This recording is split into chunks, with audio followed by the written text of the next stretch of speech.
Kung iniisip mong mabigat ang trabaho mo, pakinggan mo muna ito. Hindi lahat ng pagod ay malas. Minsan ito ang ebidensya na may pangarap kang pinaglalaban. Walang trabahong madali. Lahat ng marangal na hanap buhay may kasamang pawis, pagod, at ang mga araw na gusto mo nang sumuko. Pero sa tuwing pinipili mong bumangon at magtrabaho, hindi lang pera ang inuuwi mo. Inuuwi mo rin ang respeto sa sarili mo. Ang kapayapaan ng isip na alam mong lumalaban ka ng patas. Maaring hindi ka pa na sa buhay na gusto mo. Maaring mabagal ang pag-usad. Pero tandaan mo, mas mabuting mabagal na umabante kaysa nakatayo habang nag-aantay ng himala.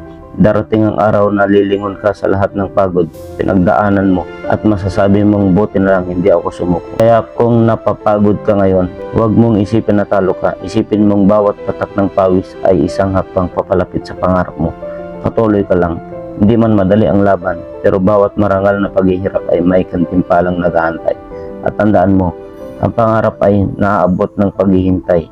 Naaabot ito ng taong handang magbanat ng buto araw-araw.